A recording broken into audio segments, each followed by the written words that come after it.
Hi everyone. Welcome to a day in my pajamas. Actually, that's not true. I'm getting dressed.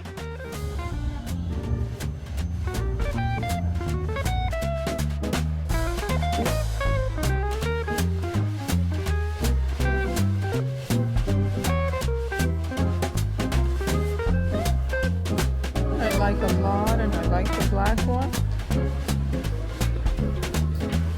But it felt relevant to the story. It didn't feel like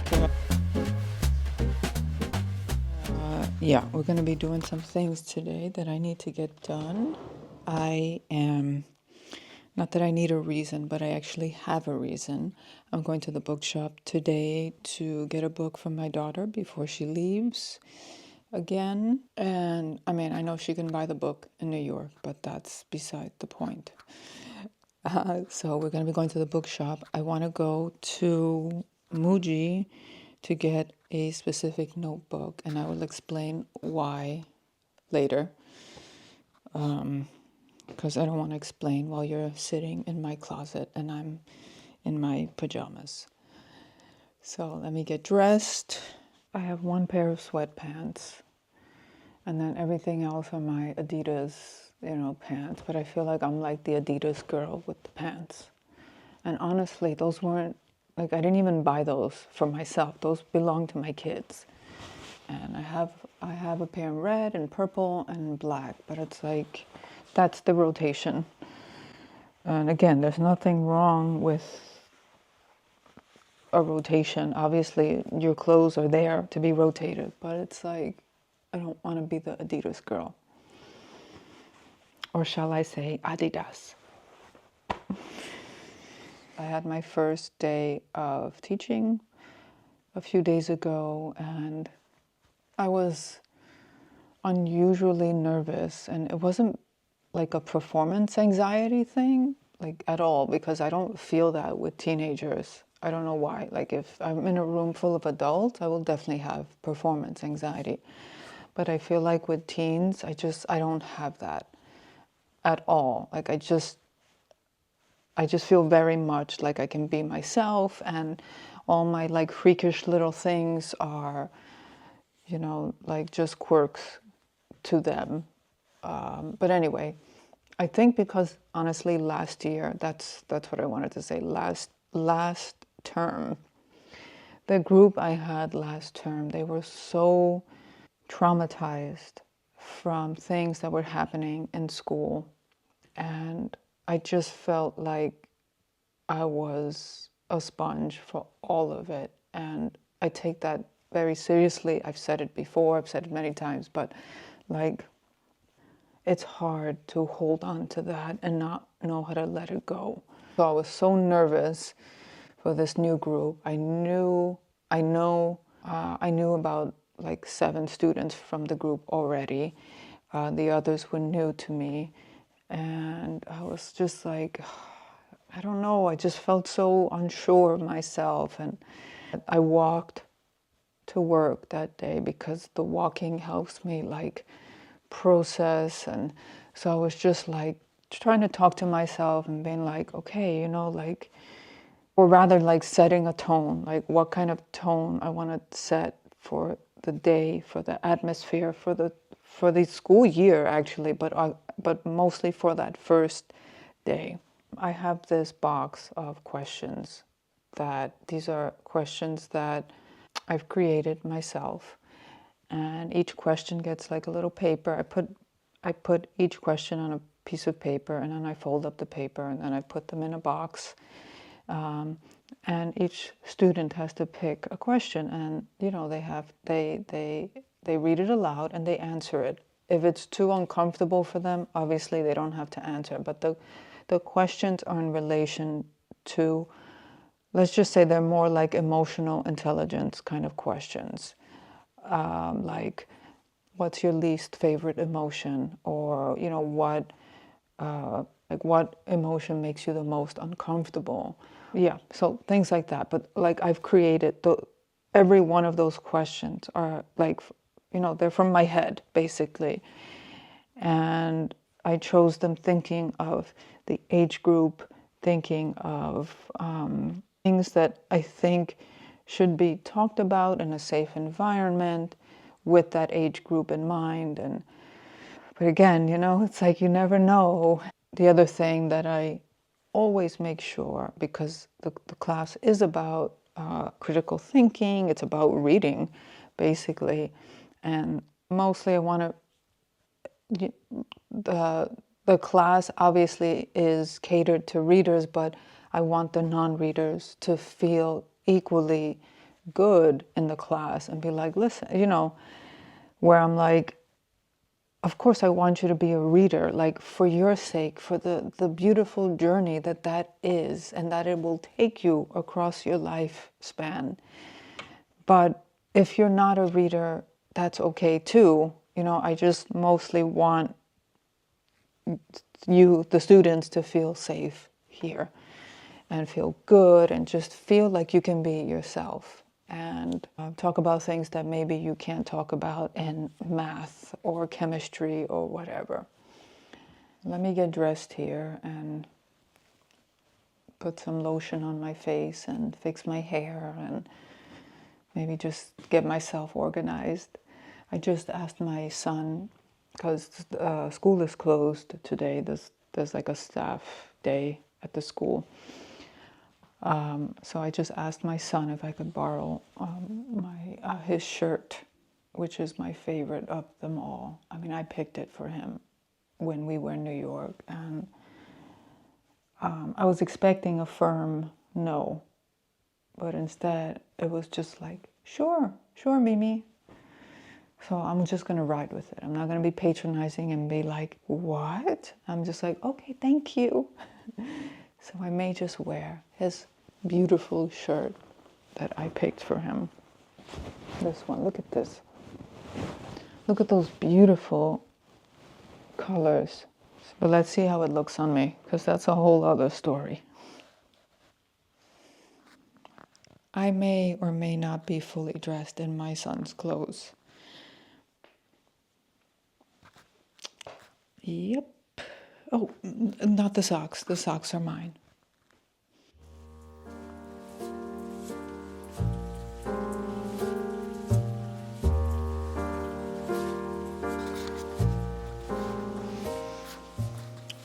So apparently, I look like Jessica Fletcher in Murder, She Wrote, the episode when she's going fishing with Amos Tupper.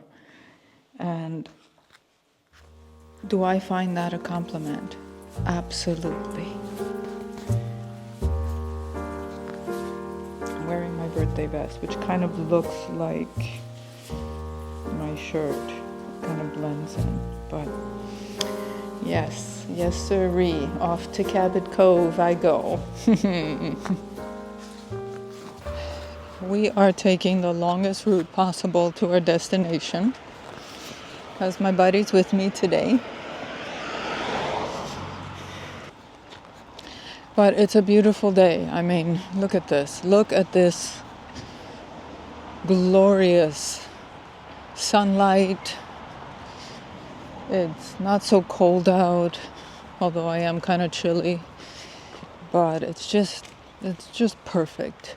So first stop is Muji for a notebook. And the reason why I want to get the notebook, and I wanted to say it, I didn't want to say it from my closet earlier, is one of the booktubers that I follow, who I absolutely love.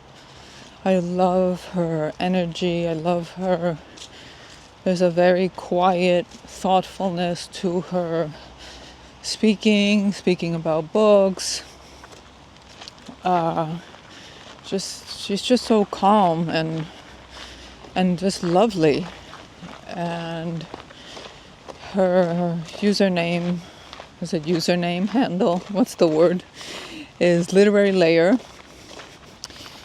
And I'll put a link to her.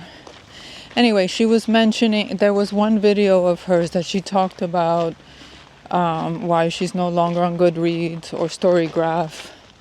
And I have been battling with, or not battling, I've been grappling with just not tracking my reading with either of those apps, even though I love Storygraph, and I support it, in here 100%. There's something about it about these apps that create this kind of like hurried feeling in me to keep adding books. Like there's a rush, a hurriedness to it, and I don't like. I want slower. I want less hurried. And anyway, so she talked about writing, using a notebook to track her reading and to talk, basically track her reading. And I love that. I mean, that's what I did like almost my entire reading life. I've done. And I want to continue that. And I love that. And I love the slowness of it. I love that I'm using my hands to to discuss my reading experience. And I'm not explaining everything the way I want because I'm outside and there's all these people in the street and traffic. But I hope you get the gist of what I'm trying to say. And so I want to get this notebook from Muji that I have it as a journal, and it's €4, the journal. And I love it. I love it so much. It's right here, actually.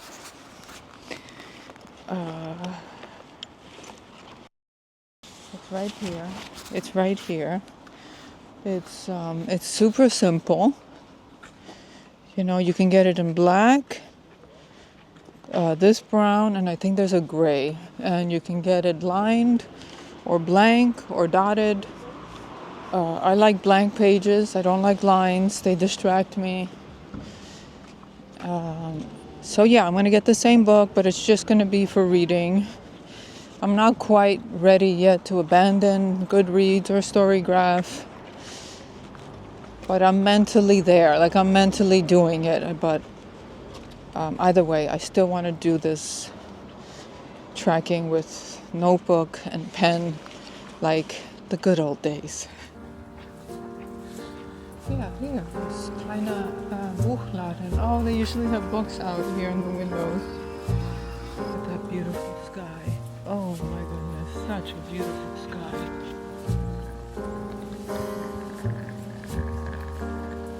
Okay, I love this stationery shop. Fun. It is so absolutely incredible. But we're not going to go in. There are too many people in there. I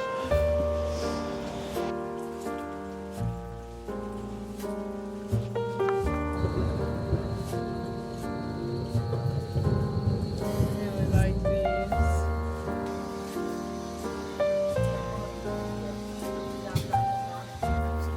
We can do black just to differentiate. Either black or this blue.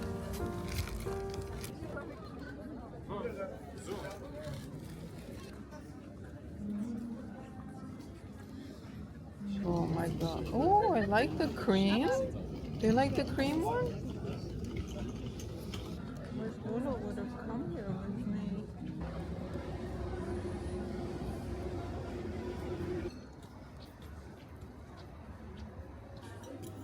I'll take the small spoon, okay? Turn it off.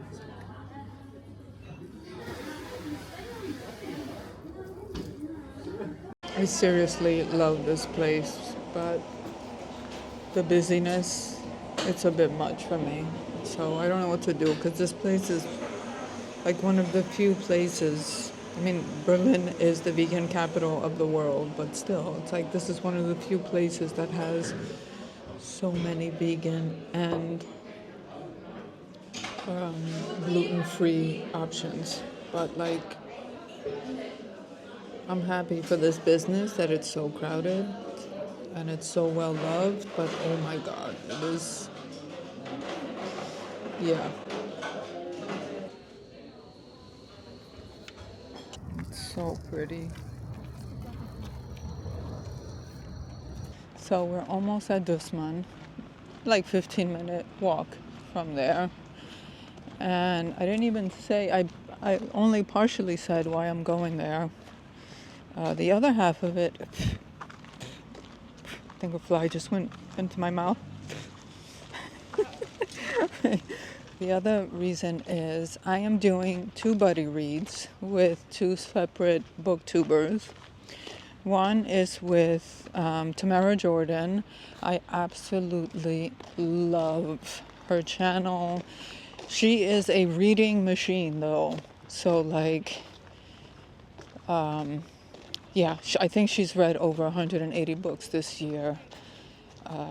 And she's a teacher, and I don't know how she does that.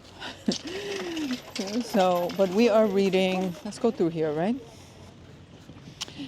We, we are reading Ring Shout together by P. Jelly Clark. I knew very little about the book when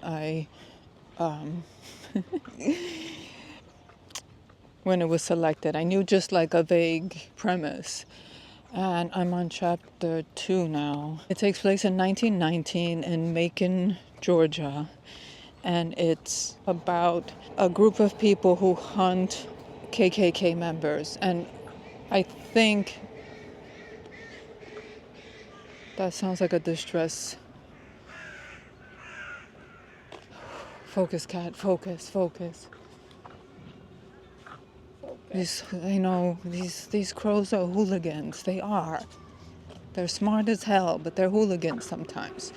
Anyway, so yeah, and I think the KKK members are like actual monsters. I'm not saying that in like a descriptive adjective kind of way, but like I think they're monsters. I thought they were zombies, but I think they're monsters. And anyway, they're getting hunted by this group, and we're getting to know the group members. And there's one scene that was very, very graphic. It was more gory than anything else because it involved an animal. And in general, I don't read anything to do with animal harming, and the animal isn't harmed at all. It's already, passed from this world. So it was kind of gory, but it felt relevant to the story. It didn't feel like graphic porn just for the sake of it, just to dump graphic stuff. Anyway, I'm enjoying the book. I'm pretty sure Tammy is gonna be finished way before me because, like I said, she is a reading machine. Yeah. And I adore her channel. I love her quietness. I mean, I think that's the thing with most booktubers that I really appreciate.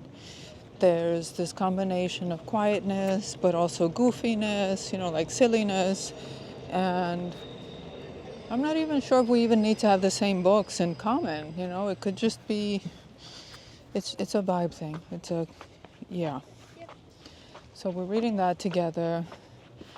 And then another favorite booktuber who I really, really, really love her channel. God, I don't know how to talk on my feet. I don't know how to walk and talk.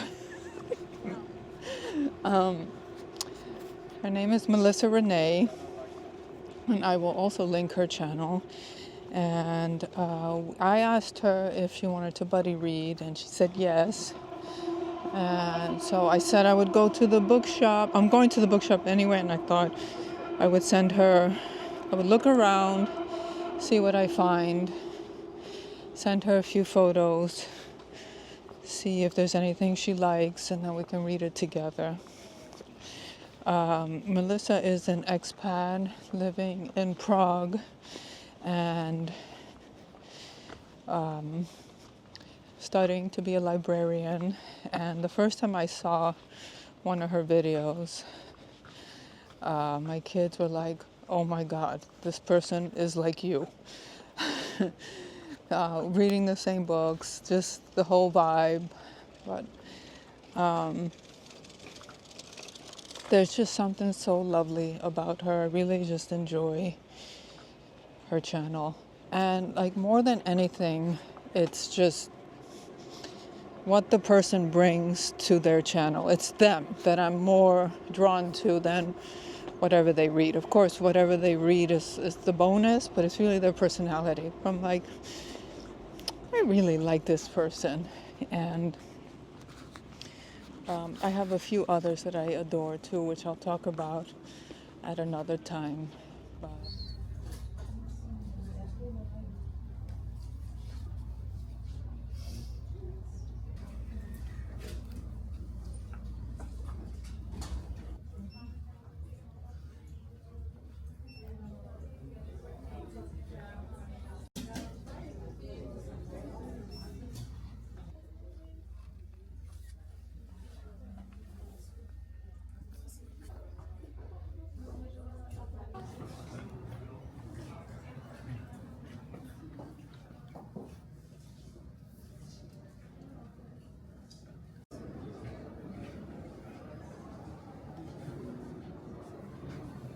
now we're getting to the juicy bits.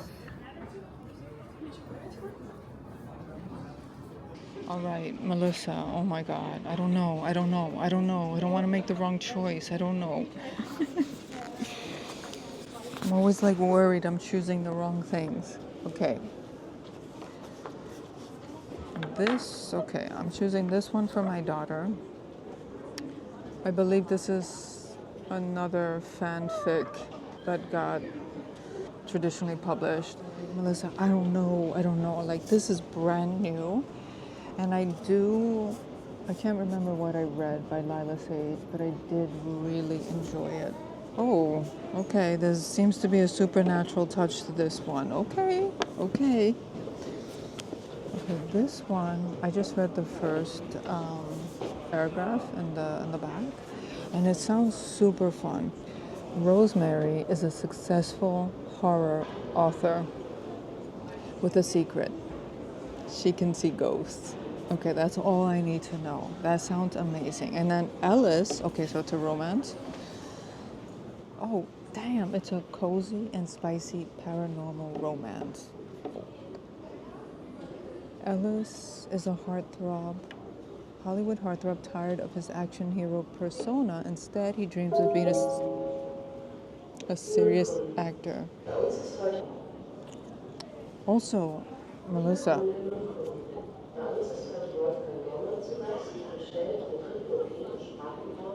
the author who blurbed this is the author of The Spell Shop, which I know you're reading now. And she says, addictive and adorable, sweet and sexy, love at first fright is a delicious treat. I need to, ooh, oh my God, the font, huge. Okay, this is a maybe contender. Before I send her a flood of photos, options, I want to just look through them myself. Now, okay, just don't judge, okay? Just sit back and enjoy. Just, oh my God, what's happening here? If you are overly sensitive to any of the below subjects, please do not read this book. Physical violence, explicit scenes, pain kink, blood play, morbid humor, explicit gore, dubcon, home intrusion, murder. No, I don't know. Okay, and now the spell shop, which I know you're reading now, it sounds so lovely. I mean, we've talked about it, and I love that the protagonist is a librarian. This is super cozy. Keela has always had trouble dealing with people. Thankfully, as a librarian at the Great Library of Elysium, she hasn't had to. She and her assistant Kaz, a spider plant, they've spent the last 11 years sequestered amongst the Empire's precious spellbooks. All right, I may have to ask her if she wants. Since she just started, I could also choose this to read with her.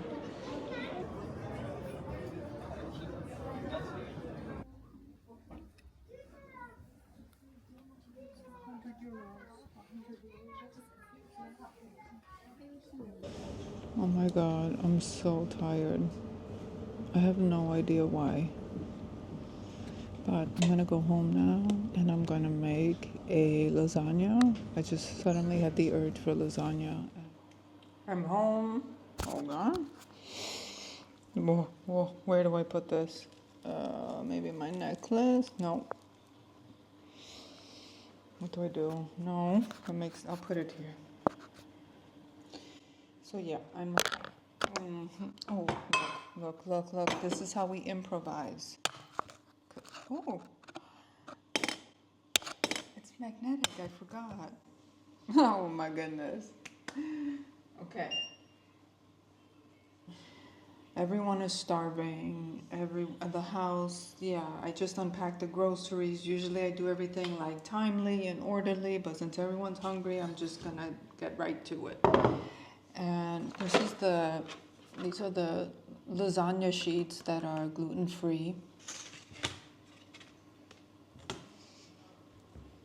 I haven't made lasagna in so many years.